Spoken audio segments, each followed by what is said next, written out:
जीवित रखवाने के लिए माँ से याचना की थी। मेरी माँ ने कहा कि मैं तुझे पराजित कर दूं तो मुझे मेरा नाम सर्वाजीत रखेगी, तो मैं तेरे से शास्त्रार्थ करने आया हूँ माँ के आदेश से। लेकिन ये समझाना चाहता हूँ कि मेरे साथ ज्यादा वाद विवाद करने की आवश्यकता नहीं है। तेरा ज्ञान मेरे अंदर नहीं समाएगा। मैं ऐसे ज्ञान से परिपूर्ण हूँ जैसे ये लोटा पानी का जल से फुल्लम फुल भरा है। ये जो ऊपर तक भरा है ना, ऐसे मैं ज्ञान से परिपूर्ण हूँ। तेरा ज्ञान मेरे अंदर नहीं समाएगा, इसलिए तू पहले ही अपनी हारी लिख देना। परमात्मा ने कहा कि मैंने इसमें सुई क्यों डाली थी, कारण बताऊं? हाँ बताओ। कि मेरा ज्ञान ऐसा वजनदार है,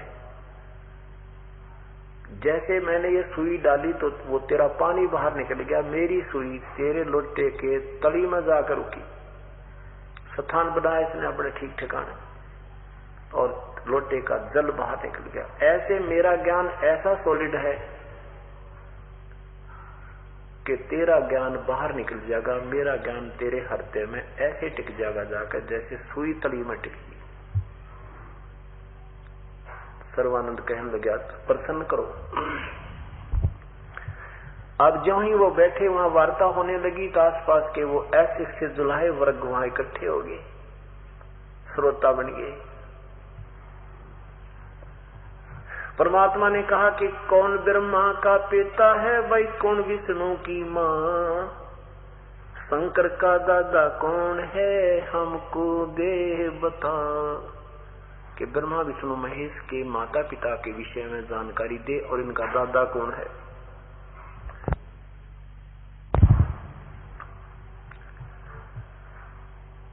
अब सर्वानंद लोक वेद के आधार पर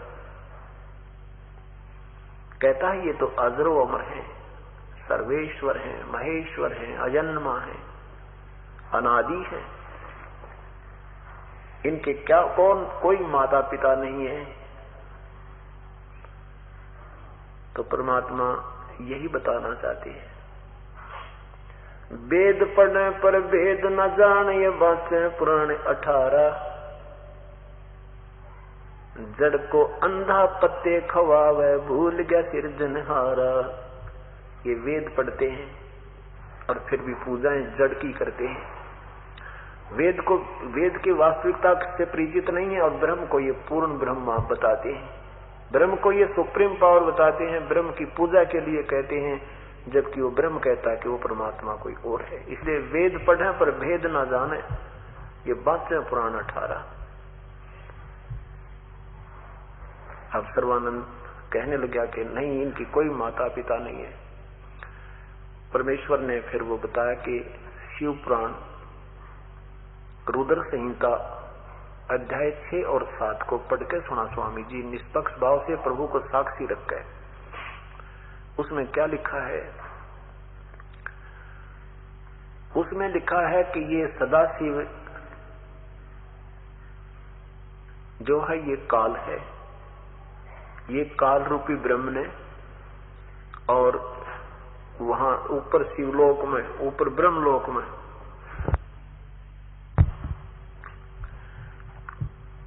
एक गुप्त स्थान बनाया, जहां पर इसने दुर्गा और काल के संयोग से विष्णु की उत्पत्ति हुई। इसी प्रकार ब्रह्मा की उत्पत्ति की। ये उनके माता पिता हैं। अच्छा विस्तृत ज्ञान उसमें लिखा है। अब सर्वानंद जी ने वो अध्याय निकाला, संस्कृत में पढ़ा, देखा, सचमुच ये तो ज्यों का त्यों लिखा है, लेकिन इनका दाव लगे गया क्योंकि उसमें कोई शिक्षित था नहीं। कहने लगा झूठ बोलता है, ऐसा नहीं लिखा है। फिर परमात्मा ने कहा कि देवी भागवत महापुराण 3रा स्कंद निकाल स्वामी जी, उसमें देख कि एक ब्रह्मा और ब्रह्मा विष्णु महेश से अलग कोई ब्रह्मा और है, एक और विष्णु है, एक और शिव है, और दुर्गा इनकी माता है। उसमें विष्णु जी कहते हैं कि ये माँ मैंने देखी थी, ये दुर्गा मैंने पहले देखी थी, ये देवी जब मैं छोटा सा बालक था, पालने में झूल रहा था, ये मुझे लोरी दे दे सुला रही थी, प्यार कर रही थी, लाड कर रही थी। ये अपनी माँ है। और विष्णु जी कहते हैं कि मैं ब्रह्मा और विष्णु हमारा तो जन्म मृत्यु होता है, आविर्भाव और जन्म तिरोभाव मन मृत्यु होती है। हम अविनाशी नहीं है। परमात्मा ने ज्यों का त्यों कहा, लेकिन सर्वानंद ने वो संस्कृत सुनानी शुरू कर दी।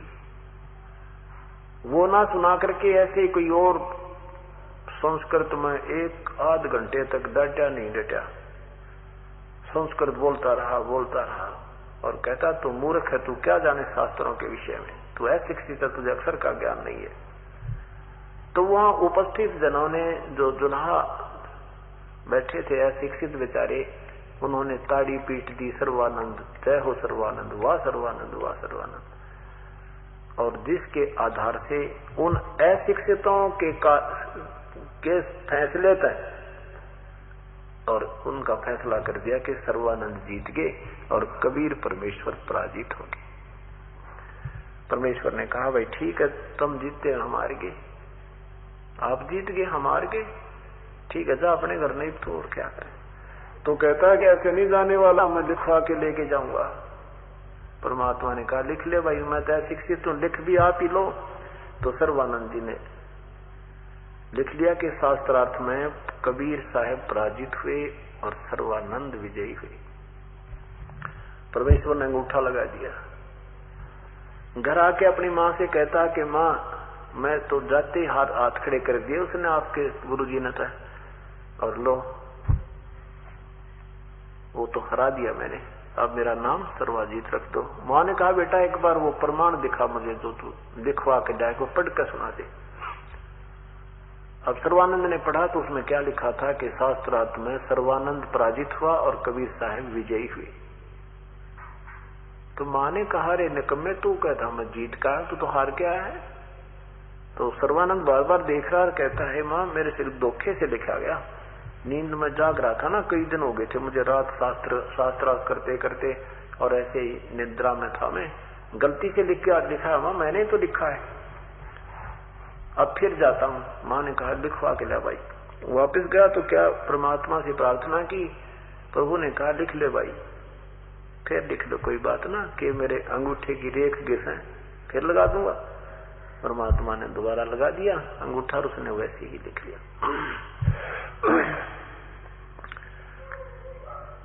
अब आकर के क्या दिखाया, अपनी माँ से कहा कि माँ सुनाऊं, अब का सुना बेटा।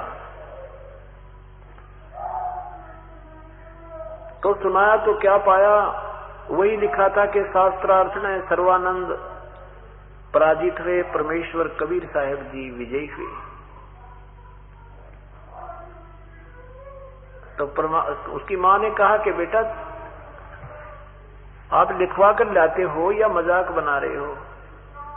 सर्वानंद जी ने कहा माँ मेरे से धोखा हो गया, फिर जाऊं, मैं ही तो लिखता हूं। तो वापस गए, परमात्मा से फिर प्रार्थना की, तीसरी बार फिर लिख लिया, मालिक ने अंगूठा लगा दिया और एक गवाह के दस्तक सर्वानंद ने और करा दिए। अब उस पर्चे को, उस लेख को लेकर के आ रहा है, भयभीत हो चुका था कि ये क्या बात होती है, इतना सावधानी से लिखता हूं, वहां कैसे उलट पुलट हो रहा है। तो अब की क्या देखा कि बाहर देखता हूं ठीक होता है, अंदर जाके पढ़ता हूं ये उलट पुलट होया पाता है। तो घर में प्रवेश करने से पहले ही उसको देखने लगा और जाके कहने लगा माँ सुनाऊं, माँ सुनाऊं। अखा बेटा सुना।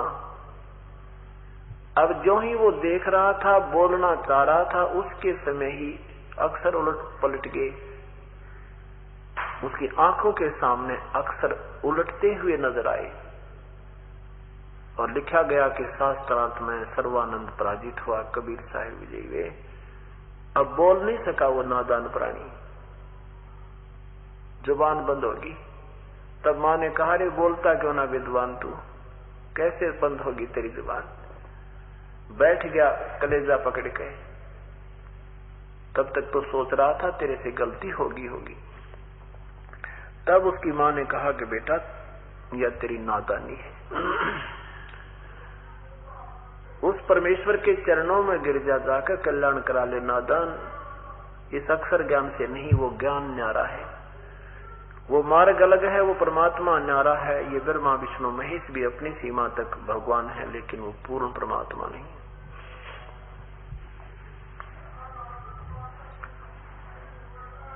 तो उसने सर्वानंद ने कहा कि माताजी मुझे शर्म आती है और मेरे साथ चलिए, आप भगवान से मुझे उपदेश दिला दो। और कहा माताजी सही बात कह रहे थे सत परमात्मा, गीत यही लिखा है पुराणों में कि ब्रह्मा विष्णु महेश नासवान, लेकिन मैंने अपनी मानहीनता के कारण उस सत्य को स्वीकार नहीं किया, क्योंकि उस समय ये अच्छी आत्माएं होती थी। इतना विद्वान होते हुए परमात्मा को स्वीकार कर लेना ये भी बहुत महानता का काम होता है। इनको पंडित कहते हैं। कहते पंडित सोए जो ब्राह्मण सोए जो ब्रह्म पहचाने। जो भगवान पहचान ले वो ब्राह्मण है, नहीं तो ब्राह्मण नहीं है। बखत पर सौदा करे और कोठे डारे ज्ञान, समय आने पर अपना सौदा कर ले, इस अपने ज्ञान में पटक दे ठाके एक तरफ, वो विद्वान होता है, वो महान आत्मा होती है। सर्वानंद ने उपदेश लिया, अपना कल्याण करवाया। अब जैसे सर्वानंद कथा सुना रहा था, वो सर्वानंद जी ने जो कथा सुनाई वो परमात्मा की वास्तविकता को छुपा करके अपनी और ही कहानी सुना दी। जैसे संस्कृत में बोलता रहा, 1 घंटे तक बोलता रहा, तो वहां के विषय में एक थोड़ा सा प्रकरण रह गया बीच में। उसमें ऐसे शास्त्रार्थ होते थे कि लोग प्रश्न कुछ होता था, परमात्मा उनसे प्रश्न कुछ करते थे, वो उत्तर कुछ दिया करते थे। और इसी कारण से परमेश्वर के सत्य ज्ञान को इन अज्ञानियों ने ऊपर नहीं आने दिया।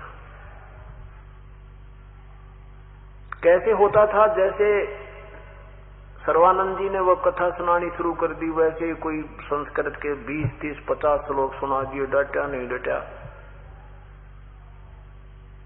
और श्रोताओं ने ताड़ी पीट दी, वाह सर्वानंद, वाह सर्वानंद। तो यहाँ एक आपको उदाहरण देता हूं कैसे बात बिगड़ी रही। एक किसान का पुत्र 6ठी कक्षा में पढ़ा करता, 6ठी 7वीं कक्षा में, और अंग्रेजी उसने सीखी थी। 1-2 एप्लीकेशन याद कर रखी थी, 1-2 कोई ऐसे प्रस्ताव याद कर रखे थे अंग्रेजी में। अब बच्चा बचपन में अंग्रेजी बोलती ऊंची आवाज में बोला करे, सुनाया करे, और पिताजी बड़ा प्रसन्न होता है कि मेरा बेटा अंग्रेजी बोलने लग गया। उस समय अंग्रेजों का प्रभाव था, अंग्रेजी बोलने वाले को उस समय विद्वान मानने लग गए थे, बड़ा शिक्षित मानने लग गए थे। तो दोनों एक बार अपने खेत में जा रहे थे बैलगाड़ी लेकर के, आगे से एक अंग्रेज आ गया अपनी कार गाड़ी में। उसने कार गाड़ी को रोककर उनसे हाथ दिया, उन्होंने संकेत समझकर बैलगाड़ी रोक दी। अब उस अंग्रेज ने अंग्रेजी में पूछा, मैं उस गांव में जा रहा हूं, क्या मेरा मार्ग ठीक है?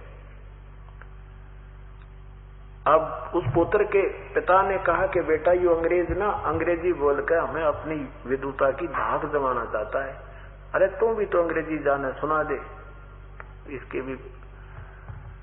आज इस अंग्रेज ने सुना दे कि हम भी जानते अंग्रेजी, कहीं तू ना जानता हो। तो लड़के ने छुट्टी के लिए प्रार्थना पत्र सुना दिया, सिक लीव सुना दी। To the headmaster I beg to say that I can not come to school, I am ill today, please grant me today leave, your faithfully so and so. अब उस अंग्रेज ने माथे में हाथ मारा, निकम्मे तो पूछ रहा हूं मैं, गांव का रास्ता बता, सुना रहा है सिक लीव, अठा के कार चल पड़ा। तो पिता ने कमर थपथपाई, वाह बेटा तने आज मेरी इज्जत रख दी, अंग्रेज भगा दिया अंग्रेजी में। तो कहता है बेटा कि पिताजी अभी तो माय बेस्ट फ्रेंड और याद था, कार छोड़ के भाग जाता थे, सुन लेता थे, अभी क्या था? तो ऐसे इन्होंने परमात्मा प्रसन्न कुछ करते थे, ये सुनाया करते सीख ली। और यही आज पूछ लो किसी से आप, जैसे गीता जी क्या बताना चाहती है, वह जो कि तो जब हार जाएंगे ना फिर संस्कृत शुरू कर देंगे। लेकिन अब हम इनके संस्कृत और हिंदी दोनों से परिचित हो गए, हमारा बच्चा भी इनकी काबू में नहीं आएगा जिसने ये सत्संग सुन रखे हैं। तो यही कारण रहा कि अभी तक ये बात बिगड़ी रही है। जिस शास्त्रार्थ ने ये काम बिगाड़ रखा था, अब उसका दृष्टिकोण बदल दिया। अब उसका तरीका है कि जो भी शास्त्रार्थ करना चाहता है अपना लिखित लेख समाज में भेजो और उधर से उसका उत्तर पाओ, क्योंकि फैसला तो आप लोगों ने शास्त्रों के माध्यम से होना है। उनके प्रश्न नंबर शुद्ध ग्रंथों के सारी वाणी उसमें लिखे जाते हैं। तो अब वो समय आ गया कि शिक्षित लोग इसका फैसला स्वयं करेंगे। दो से फैसला नहीं हो सकता, वो तो आप अपने तुक्के मारते रहे। तो इस प्रकार ये कहानी बिगड़ी रही, जो कि अब सेट होगी।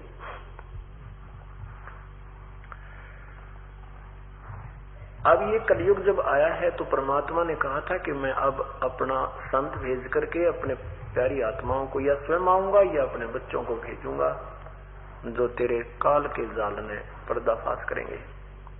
पुण्यात्माओं, अगर अब ये समय, इस समय और ये सत्भक्ति ज्ञान प्रारंभ नहीं होगा, ये होगा क्योंकि परमात्मा ने 600 साल पहले अपने कबीर सागर में लिखा है कि एक समय ऐसा आएगा ये कि पूरे संसार में, पूरे ही संसार में कबीर साहिब की ही भक्ति होगी, दूसरा मार्ग नहीं रहेगा। अब वो शुरुआत है, अब ये विस्फोट हो गया है।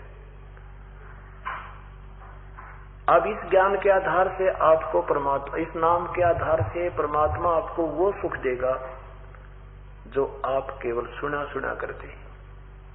हम सुना करते थे लेकिन प्राप्त नहीं होता था, हम करते भी थे साधनाएं, हमें कुछ नहीं मिलता था।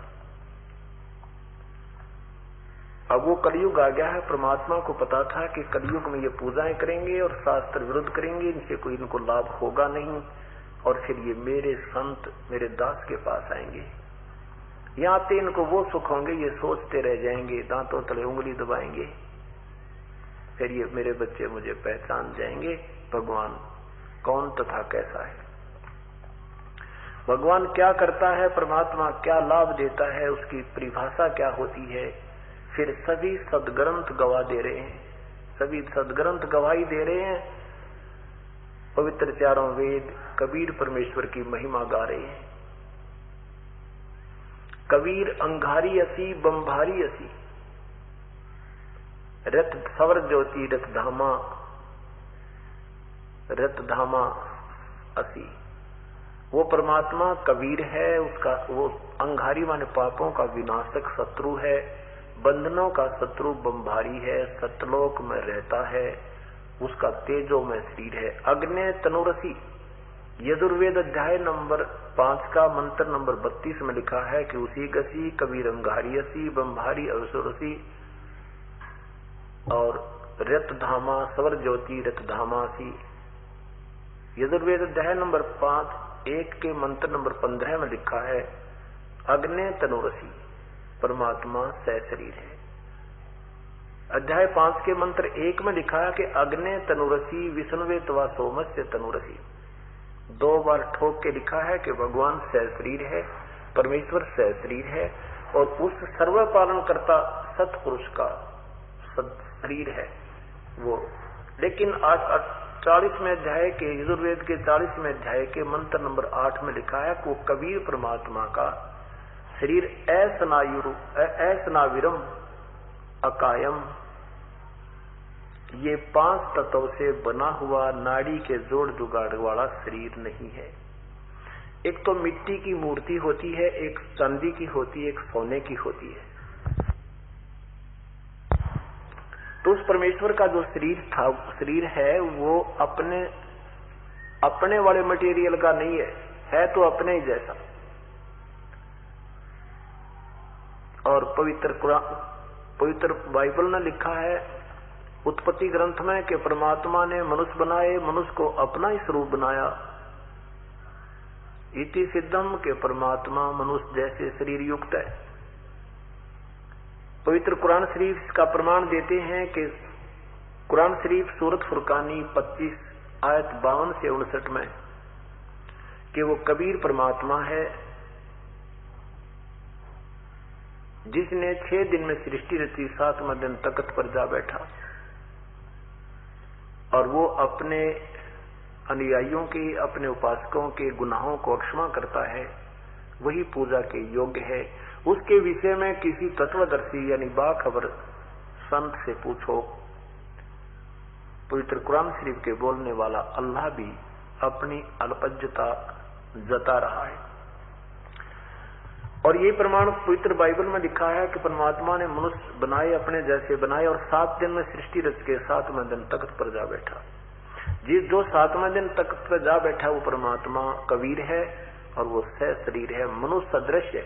तो ये दोनों पवित्र सदग्रंथों ने रल मिलकर सिद्ध कर दिया कि वो परमात्मा जिसने सर्व सृष्टि की रचना की और 7 दिन में की, जो तख्त पर बैठा विराजमान है, वो मनुष्य जैसा है और उसका नाम कबीर है। यही पवित्र वेद ने प्रमाण कर दिया, पवित्र वेदों ने प्रमाण कर दिया कि वो कबीर परमात्मा है और वो सह शरीर है, जो वो वही स्वयं यहाँ आता है। आप ऋग्वेद के विषय में 4 वेदों का एक सारांश हमने बनाया है, वो पुस्तक आपके पास पहुंचेगी। आप फिर मिलाना इन महापुरुषों के द्वारा किए हुए अनुवादों को, महर्षि दयानंद जी के या किसी और वो पंडित वो शर्मा जी है उनसे, और भी किसी का मिलाकर देखना। आपको उन अनुवादों को पढ़ करके और इस दास के द्वारा रचे हुए अनुवादों को पढ़ोगे, आप छोड़ नहीं सकते।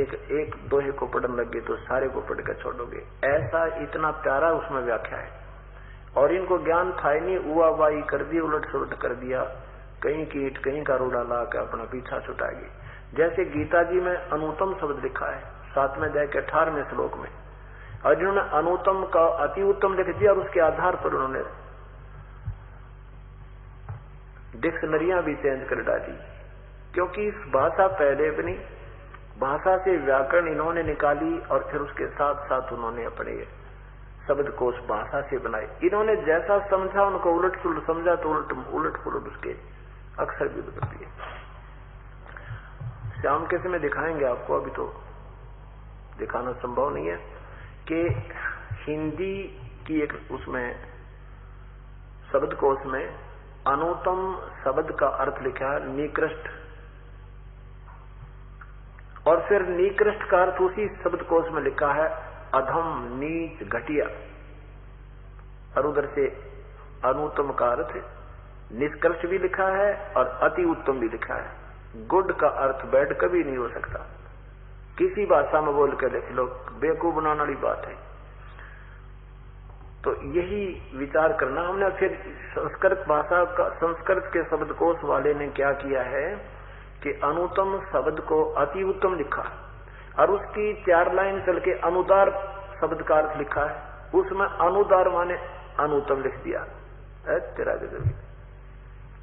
वहां कहां से फिर वहां पकड़े गए, फिर ये छुपाते छुपाते छुपाते छुपाते भी फिर भी नहीं इस सच्चाई को छुपा। अनुदार माने अनुत्तम लिख दिया और अभद्र लिखा, व्यर्थ।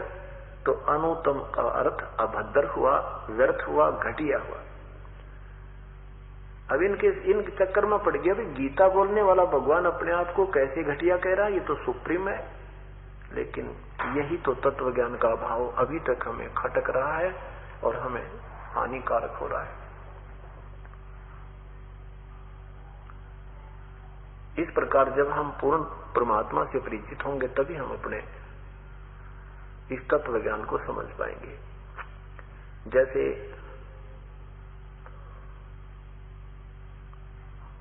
परमात्मा की परिभाषा को समझने में हमें कई प्रकार का सहयोग लेना होगा। एक तो परमात्मा के गुण है, जैसे अंधे न आंख दे, कोढ़ी ने काया दे, बांझ को पुत्र दे, निर्धन को माया दे, रंग को राजा बना डाले। इस तरह की जो सिद्धियां होती हैं ये भी ईश्वरीय गुणों का प्रतीक होती हैं, लेकिन केवल इसी मात्र से हम प्रभु की पहचान नहीं कर सकते, संत और असंत की पहचान नहीं कर सकते। लेकिन फिर भी हम कुछ शर्त रख लेते हैं अनजान पड़े में, और वो परमात्मा अपने शरण में लेनी है जिन पुण्यात्माओं को, उनकी वो शर्त भी पूरी कर देते हैं। एक समय की बात है, एक जीवा दत्ता नाम के, उनको तत्वा भी कहते हैं, 2 भाई थे ब्राह्मण, और एक शुक्ल तीर्थ नाम का एक गांव था। वो शुक्ल तीर्थ गांव में वो दोनों रहा करते थे। प्रभु के बहुत ज्यादा प्यासे थे। ये आत्मा जब से अपने भगवान से बिछड़ी है तभी से वो उसकी तलाश कर रही है। इसको कोई भी कहीं बता देता है, ये भागी जाती है। कोई पहाड़ों पर बता देता है, केदारनाथ के मंदिर में, ये वहां भी पहुंच जाती है। कोई बताता अमरनाथ के मंदिर में भगवान मिलेगा, ये वहां भी पहुंच जाती है, चाहे मरे चाहे जिए, क्योंकि इसको मालिक चाहिए, उसके बिना इसका कति गुजारा नहीं है। आत्मा को इतना पता है कि हमारा कोई ऐसे कैसा स्वामी है जो हमें सुख देता है, इसलिए उसकी तलाश में हम झाड़े वालों के पास, किसी पामिष्टों के पास, कहीं किसी मंदिर के में, किसी गुरुजी के पास, कोई जंतर मंत्र, किसी प्रकार का कोई तप व्रत आदि करके हम उसकी तलाश करें। तो उन पुण्यात्माओं ने प्रभु की तरफ में सभी मंडलेश्वरों के पास गए, तो उन्होंने देखा भी जहां भी जाते हैं जो संत बोलता है हमें वो अच्छा लगता है, दूसरे के पास जाते हैं वो उससे भी अच्छा लगता है, तीसरे के पास जाते हैं वो इससे भी अच्छा लगता है। तो हमारी तो बात नहीं समझ में आ रही, और कहते हैं पूर्ण संत के बिना जीव छुटकारा नहीं हो सकता। तो पूर्ण संत की हम कैसे पहचान करें? ये मिला जुला ज्ञान सभी का एक जैसा ही लग रहा हमें। वो कहता है हम पूर्ण है, वो कहता हम पूर्ण है और कोई पूर्ण नहीं है। तो हम इस अपूर्ण और पूर्ण की कैसे भिन्नता का ज्ञान करें? तो उन्होंने अपनी कल्पना कर ली कि हम एक सूखे वट के टहनी को, एक बड़ की सूखी टहनी और अपने आंगन में लगाएंगे, जैसे नया पौधा लगाते हैं गड्ढा बनाकर, और जिस महापुरुष के चरणामृत से ये हरी हो जाएगी ये सूखी डाली, तो हम उसे पूर्ण संत मान लेंगे। और तो हमारे ज्ञान गुण तो समझ में आता है। तो उन्होंने इस उद्देश्य से जिन मंडलेश्वरों के लाखों शिष्य थे बड़े बड़े, तो उनके नाम चलते थे, उनके पास गए, प्रार्थना की हम आपका चरणामृत लेना चाहते हैं। तो संत चरणामृत दे देते हैं। उस चरणामृत को लाकर के उस टहनी में डालने लगे। कुछ एक को अपने घर बुला बुला के अपना सत्संग कराते, उनका आदर सत्कार करते, भोजन कराते, चरण धो करके उसमें डालने लगे।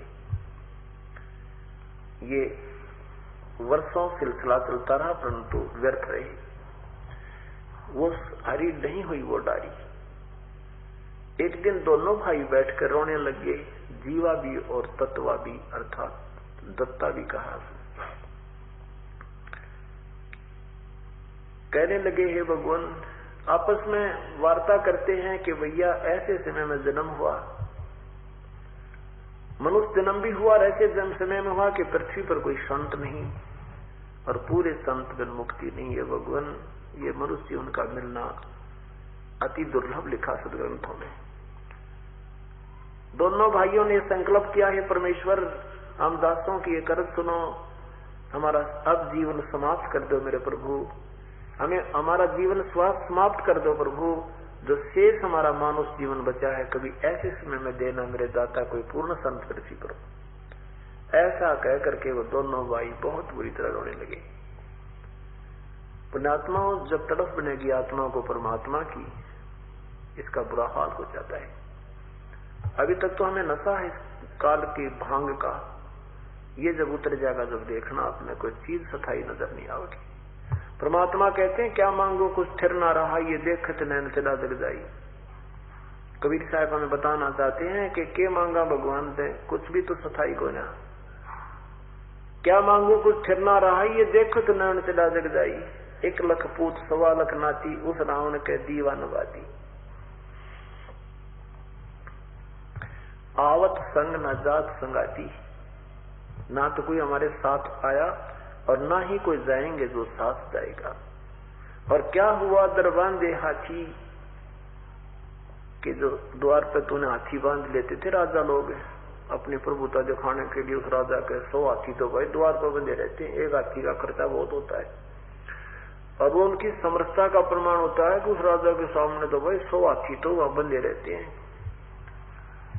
तो परमात्मा कहते हैं ये 2 दिन के हाथी, झूठा फोकट राजोर पाट पटेगा अंतरे, सतगुर लगे ना कान न से संतरे। कि राज और पाठ ये फोकट है, व्यर्थ है, अंत में तेरी बहुत विरानवाटी होगी, क्योंकि तुझे पूर्ण संत और सतगुरु नहीं मिले।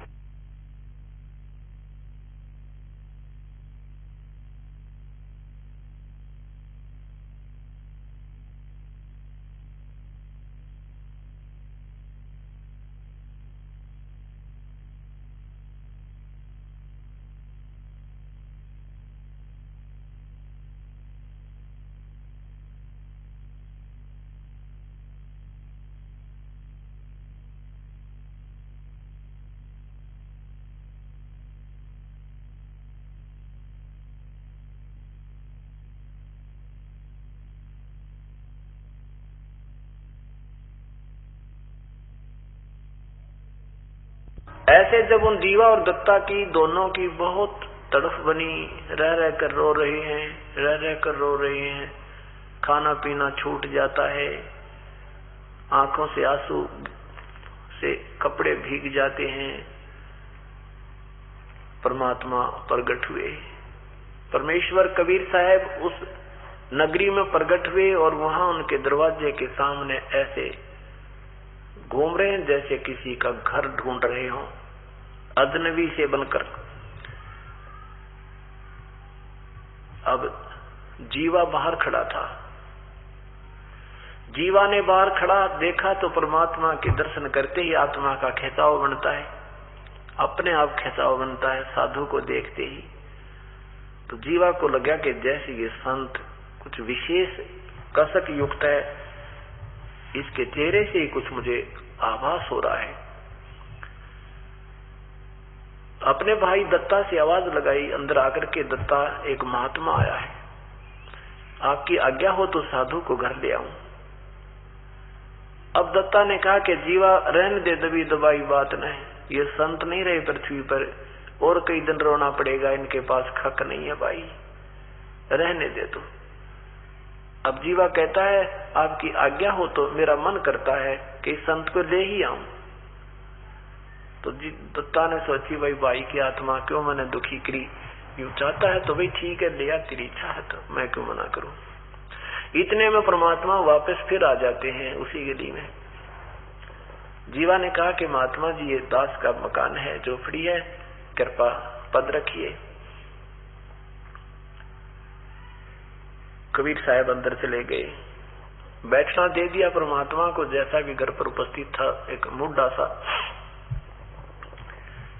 एक सटोल दे दिया, परमात्मा विराजमान हुए और एक तसला ला करके उसमें पात्र ला करके और पैर धोए, सर्वप्रथम चरण धोए। चरण धो करके दत्ता ने कहा जीवा संतों के चरणामृत को कहीं न डालिए गली में, पौधे में डाल देना कि कहीं भाई को याद ना रहे, इसको संकेत कर दिया। ऐसे वैसे नहीं डालते संतों के चरणामृत को, पौधे में डाल देना। अब ज्यों ही जीवा ने वो पात्र को नीचे उड़ेड़ा पानी को, डालते ही डालते उसमें हरी हरी कोपल फूट गई, बिल्कुल जैसे नया पौधा उगता है, ऐसे पत्ते सुंदर सुंदर कोपल फूट गई।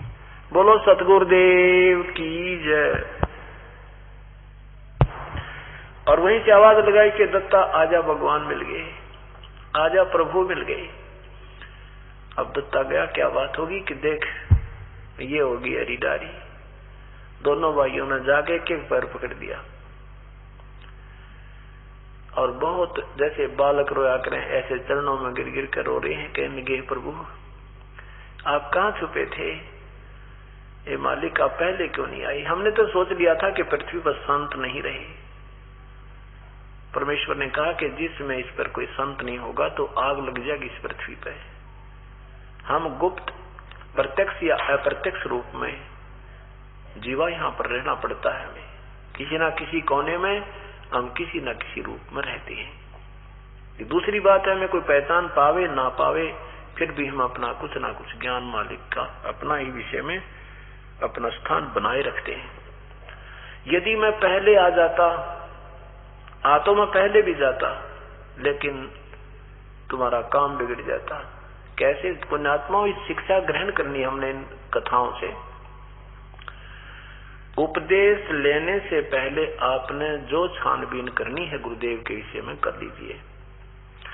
उपदेश लेने के बाद अगर आपके मन में उथल पुथल होती है कि संत पूर्ण नहीं है, कहीं ऐसा ना हो वैसा नहीं है, तो आपकी आस्थाहीन हो जाने से आपका नाम समाप्त हो जाता है। ये तो परमात्मा ने हमें एक ऑप्शन दी है आपको कलियुग के अंदर, पता था उसको कि ये बहुत काम बिगाड़ रखा काल ने, शीघ्र से इनको विश्वास नहीं हो पाएगा, क्योंकि 9 नकली दुकानों पर जाने के बाद प्राणी 10वीं को भी नहीं स्वीकार करता शीघ्र। कहते हैं दूध का जला हुआ लस्सी को भी फूक फूक कर पीता है। तो इस 10वीं दुकान पर जब प्राणी आएगा तो उसकी यही स्थिति हो चुकी होती है। वो सब जगह जा चुका होता है, सैकड़ों ना जाने कितने संत और कथाओं को सुनकर वो बिल्कुल जो है ना बहरे कान हो चुके होते हैं। फिर भी परमात्मा ने पहला मंत्र आपको इसीलिए दिया है कि प्रथम मंत्र तक भी आप में कोई उथल पुथल होती है, पुनर्उपदेश लीजिए। मालिक ने इतनी दया की हमारे ऊपर कि इनका दोष नहीं बेचारों का, ये इतने भ्रमित कर दिया है गलत ज्ञान से कि बहुत देर में सेट होंगे। दूसरा नाम लेने के बाद भी अगर कोई हो जाती है उथल पुथल तो भी कंसेशन दी जाता है। सार नाम इसीलिए इस समय पर दिया जाएगा। सार नाम प्राप्त होने के बाद अगर आपके मन में उथल पुथल होती है, संत ऐसा नहीं है, गुरुजी में कोई आप में त्रुटि आती है, तो आपका काम कति बिगड़ जाएगा। आप इस भक्ति मार्ग से बिल्कुल अपरिचित हो, ये बिजली के सा काम है। जैसे माता गर्भ को रखे यतन बनाए, ठेस लगे तो क्षीण होवे तेरी ऐसे भक्ति जावे।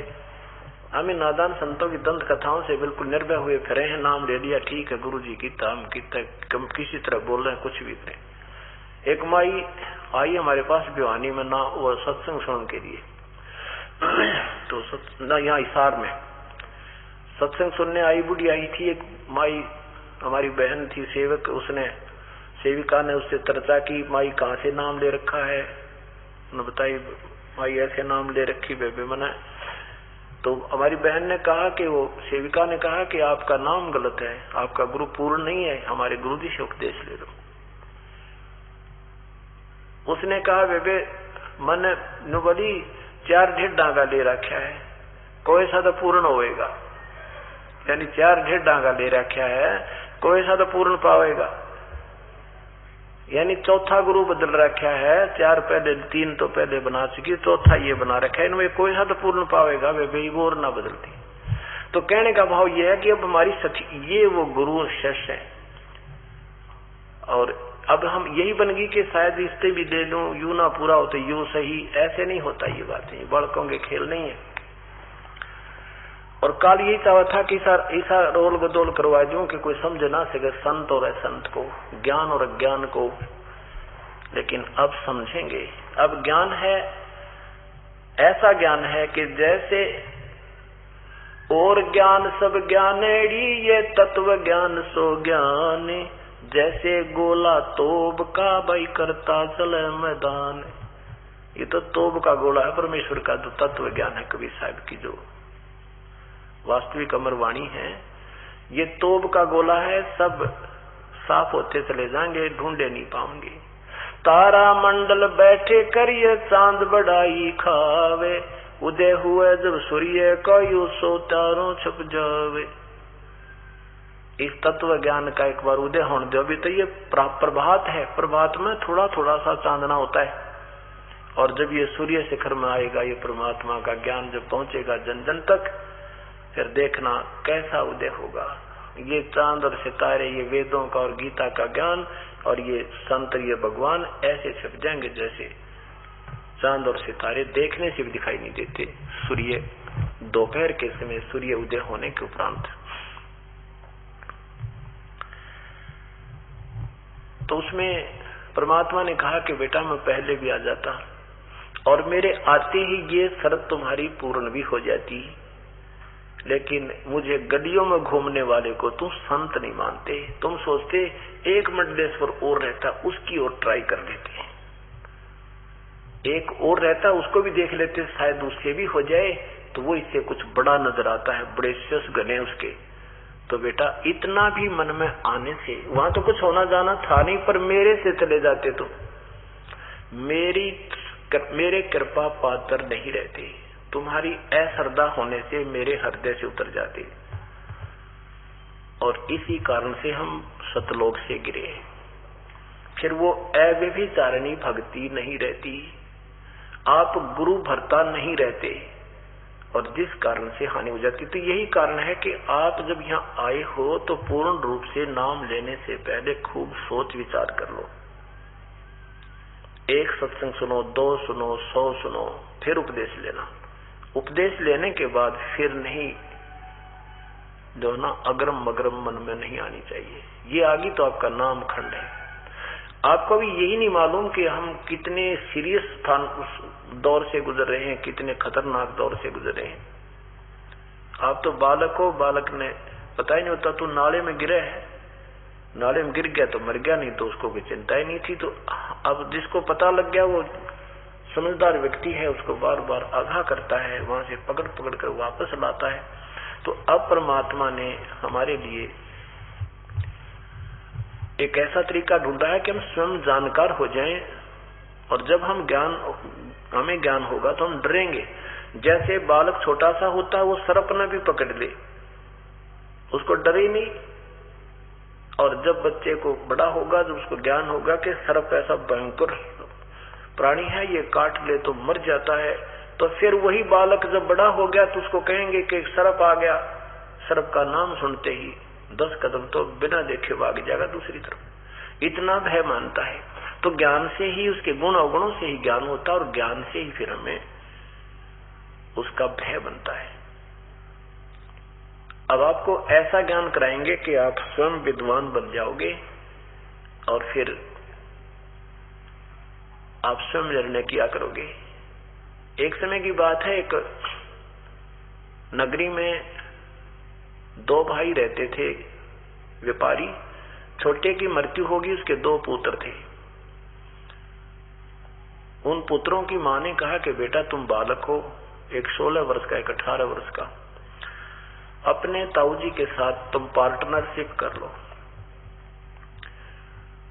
बेटा पैसा तो हमारे पास है नहीं, मेरे पास तुम्हारे पिता के समय के लाल रखे, इन लालों को ले जाओ, तुम्हारे ताऊजी को दे दो कि कहीं गिरवे रखने हो तो रख लो, फिर हम छुटवा लेंगे अपने पैसे जब हमारे पास हो जाएंगे। दोनों बच्चे मां की आज्ञा से वहां ताऊजी के पास गए।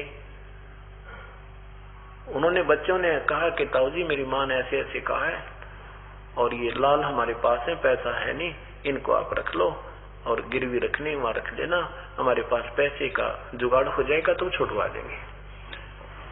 ताऊजी ने देखे, वो खोल कर लाल व गिठड़ी वापस पोटली बांध कर बच्चों को दे दिया। बेटा इनको चौकस रखाओ, सुरक्षित रखना, तेरी माँ को कह दो तो सुरक्षित रख लेंगे।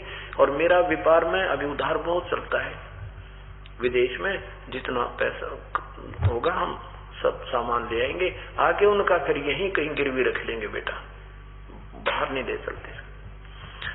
तो उन्होंने अपनी माँ से कहा कि माँ ये ताऊजी ने ऐसे ऐसे कहा है, और ये लाल आप रख लो, वापस आएंगे तो ले लेंगे। माँ ने कहा ठीक है बेटा, ये सुरक्षित रखे मिलेंगे और आते ही ले लेना। और वो ताऊजी ले गया उन दोनों बच्चों को, वहां जाकर के जहां उसका व्यापार स्थल था, वहां उन बच्चों के हाथों से लालों की आदान प्रदान करवाया। एक दिन जानबूझकर लाल के स्थान पर लालड़ी दे दी उन बच्चों को, पहली बार, जब तक उन्होंने लाल देखा नहीं था। तो बच्चों को कहा कि ले बेटा ये लाल ले जाओ और उस सेठ को दे देना जिससे हम 50,000 रुपए का सामान लाए हैं, उसको कहना कि ये लाल रख लें गिरवी, आकर के हम अपना छुड़वा लेंगे। बच्चे दोनों गए, सेठ जी से कहा, सेठ जी ताऊजी ने कहा ये एक लाल हमारा गिरवी रख लो, हम फिर आएंगे ना, अपना पैसा तुम्हें दे देंगे, लाल अपना ले लेंगे। अब उस सेठ ने एक पारखू बुलाज को जौहरी बोलते हैं, जौहरी से कहा कि देख भाई लाल ठीक है। जौहरी ने कहा कि नहीं सेठ जी ये तो लालड़ी है, लाल नहीं है। तो सेठ ने लेकर गली में फेंक दिया। लाल तो 9 करोड़ रुपए का, लालड़ी 200 रुपए की भी कोई ना। और 10 बातें बच्चों को सुना दी कि तुम्हारा ताऊ इतना बेईमान तो नहीं था, अब उसके मन में खोट कैसे आ गया, नकली लाल हमारे को देने लग गया है, हम क्या उसको मना करते थे। इस तरह की बातें सुना दी। बच्चे मायूस से होकर के उस लाल को उठा करके ताऊ के पास आए। अब ताऊ जी से कहा, ताऊ जी वो सेठ तो बहुत निकम्मा आदमी है, हमारे लाल को उसने गली में फेंक दिया।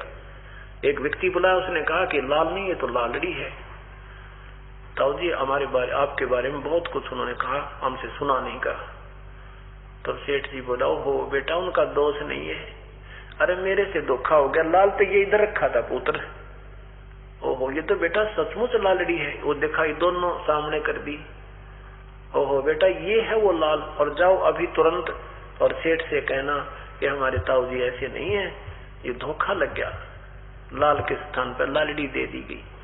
दोनों बच्चे फिर गए, सेठ से कहा, सेठ जी हमारे ताऊ जी से धोखा हो गया और ये लाल दूसरी तरफ रखा था, धोखे से उन्हें लालड़ी दे दी, हमें खोल के देखा नहीं, हमारे ताऊ जी ऐसे नहीं है, अब देख ले ये लाल देख कितना सुंदर है। अब सेठ ने वही पारखू फिर बुलाया, तो उस जौहरी ने कहा कि हाँ सेठ जी ये लाल है। तब वो सेठ जी कहता, देख तुम्हारी आंखें काग गए, ये लालड़ी ये लाल, देख कितना फर्क है। अब उन बच्चों को दृढ़ता के साथ ये परख होगी कि सचमुच ये इस क्वालिटी के लाल होते हैं और इस क्वालिटी की लालड़ी। अब वापस आ गए अपने घर को। ताऊ जी ने कहा, जा बेटा तेरी मम्मी पर वो लाल मांग ले आओ, और ज्यादा उधार होगी है, यहाँ किसी को गिरवी रख के और पैसे ले चलेंगे, उन सेठों के दे आवांगे। दोनों बच्चे घर पर आए, माँ ने कहा, बेटो आ जाओ खाना खाओ बच्चों। बच्चों ने कहा, नहीं माँ पहले पीछे खाना खाएंगे, पहले माँ वो लाल दे, और ताऊ जी के ऊपर बहुत उधार होगी है, एक लाल को रख के अपना कर्ज ढीला करेंगे। माँ ने कहा, ले बेटा न्यू के ऐसे रखे थे जो कि तू सुरक्षित, और ले जाओ। वो बच्चों ने वही खोल कर देख लिए, वो लाल नहीं थे, लालड़ी थी। वही पटक दिए माँ के पास और कहा, माँ आप तो भोली भाली हो, आपको पता नहीं माँ ये लाल नहीं है तो लालड़ी है। ताऊ जी के कहूँ हमारे को, ये तो माता 200 रुपए की भी नहीं, और लाल तो 9 करोड़ का होता है। माँ बोली, भाई मुझे तो पता नहीं, तेरे पिता के समय के रखे थे, मैंने सोचे लाल होंगे। अब दोनों बच्चे मुंह लटकाए आ रहे हैं, और ताऊ जी से पूछा, बेटा लाए नहीं लाल? तो उन्होंने कहा, ताऊ जी वो लाल नहीं है। मेरी माँ है ना वो बोली वाली, उसका ज्ञान तो है नहीं बेचारी का, है वो तो उनको लाल समझ के रखी हुई थी, ताऊ जी वो तो लालड़ी थी, लाल नहीं थे। तो ताऊ जी ने, सेठ ने कहा, बेटा ये उस दिन भी लाल नहीं थे, यदि मैं कह देता कि ये लाल नहीं है तो तुम भी नाराज होते, तेरी माँ भी नो कहती, मेरा धनी सिर पे नहीं रहा, हमारे लालों को भी आज लालड़ी बताया जा रहा है। आज बेटा मैंने तुम्हें इतना पारखू बना दिया, इतना सियाना बना दिया कि तुमने स्वयं निर्णय करके स्वयं पटक दिए ठाके। मुझे बुरा भला होना नहीं पड़ा। तो आज ये दास चाहता है कि ये स्वयं परमात्मा के बच्चे इस सत्संग में आकर और इस टीवी के माध्यम से, सीडी के माध्यम से, प्रोजेक्टर के माध्यम से लाल और लालड़ी को स्वयं देख लें और फिर स्वयं पटक दें ठाके, बार बार ना कहना पड़े, औरों को भी समझाएं। तो आज वो समय आ गया है और ये ऐसे ही जोत के जोत जगेगी, और अब वो समय आ गया है जो परमात्मा का तत्व ज्ञान पूरी पृथ्वी पर फैलेगा, और ऐसे सुखी होंगे सतयुग जैसा एक बार फिर समय आएगा। अगर ऐसा अब नहीं हुआ, आप देख रहे हो पैसे की उसने अंधे बना दिए, बाण बाई का झगड़ा, बाई के मुकदमे, एक दूसरे को खा रहे हैं, काट रहे हैं, मार रहे हैं। आधुनिक सुविधाओं को जुटाने के लिए ना जाने के कुकर्म कर डाले ये इंसान पैसे के लिए। फिर ऐसा नहीं होगा, फिर हम संतुष्ट होंगे। सतगुरु मिले तो इच्छा मेटे, पद मिल पदे समाना, चल हंसा उस लोक पठाऊं, आदि अमर अस्थान। फिर हमें यहाँ की कोई सुविधाओं की सपर्दा नहीं रहेगी प्राप्त करने की, कोई हमने यहाँ की कोई दौड़ धूप नहीं रहेगी, किसी की हम होड़ नहीं करेंगे। जो मालिक दे उसमें सब्र करेंगे और लूटेंगे नहीं हम, लुटा करेंगे, फिर ये जीव सुखी होगा और यहां से हमारा सतलोक गमन होगा। बोलो सतगुरुदेव की। राम नाम रटते रहो जब तक घट में प्राण, कबहू तो दीन दयाल के बिनक पड़ेगी कौन। कबीर हरि की भक्ति करो तज विषयों रस चोजी, बार बार ना पाओगे ये मनुष्य जन्म की मौज। बंदे तो कर बंदगी जैसा वह दीदारी, अवसर मानुष जन्म का मिले न बारंबार।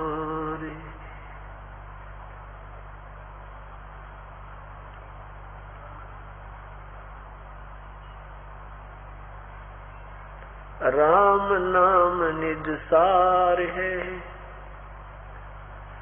राम नाम निज मूल, राम नाम सौदा करो, राम नाम मत भूल।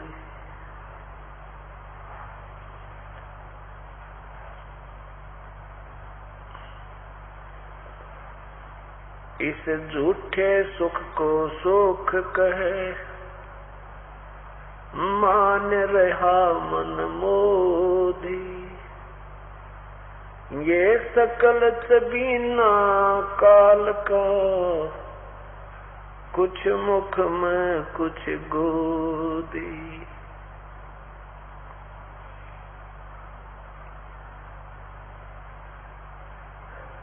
साथी हमारे चले गए, हम भी चालन हारे। कोई कागज में बाकी रही, तात लगी है वारी। आए हैं सो जाएंगे, राजा रंक फकीरी। एक सिंहासन चढ़ चले, एक बंदे जात जंजीरी।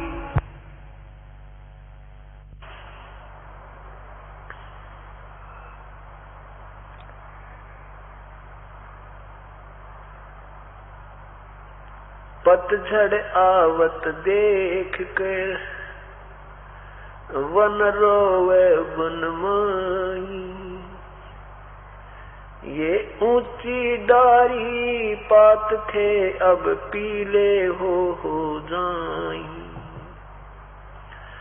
पात झड़ता यूं कहे, सुन भई तरवर राय।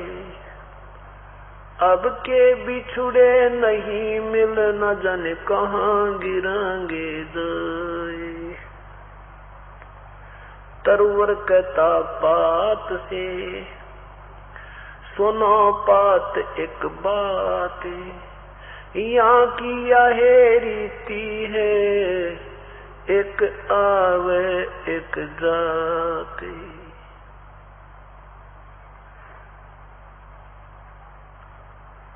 परमात्मा बंदी छोड़ कबीर परमेश्वर, हम काल के जाल में फंसी हुई आत्माओं को भिन्न भिन्न प्रमाण देकर के जगाना चाहते हैं। तुम कहाँ बैठे हो नादानो, जरा सा विचार किया करो, थोड़ी सी समझ से काम ले लो बस।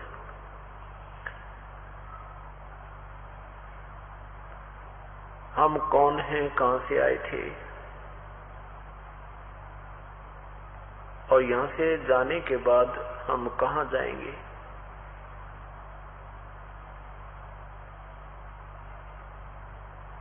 परमेश्वर हमें याद दिलाते हैं कि ये काल लोक है।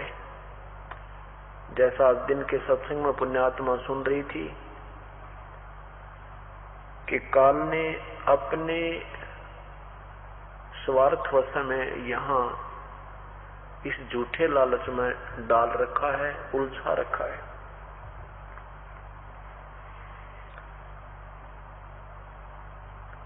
न तो ये संसार अपना है और न ही ये परिवार अपना है। क्या कहते हैं? काया तेरी है नहीं, माया कहां से हो, चरण कमल में ध्यान रखो, इन दोनों को खो। कि जब तेरी काया ही नहीं है, बाकी संपत्ति तेरी कैसी हो सके? कभी विचार नहीं करते। विचार वही करते हैं जो पुण्यात्मा परमेश्वर के चरणों में आ जाते हैं, उनको संत पूर्ण मिल जाते हैं। परमात्मा की पूरी कृपा जब जीव पर होती है तभी ये सद्बुद्धि प्राणी को आती है और फिर उसका अनुसरण भी तभी कर पाता है। नहीं तो ज्ञान देने वाले वक्ता बहुत, श्रोताओं की कमी नहीं, लेकिन समाज में किसी प्रकार का इम्प्रूवमेंट नहीं। बुराइयां ज्यों की तो चल रही हैं, कुरीतियां जो एक घर करती जा रही हैं, विषय विकारों में जीव दूना फंसता जा रहा है। श्रोता कोट अनंत है और वक्ता कोटि अनंत।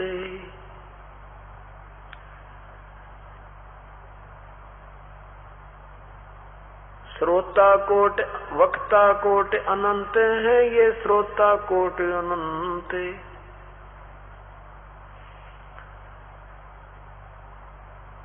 परमात्मा कहते हैं सुनने वालों की कोई कमी ना और ज्ञान बांचने वालों की कमी नहीं,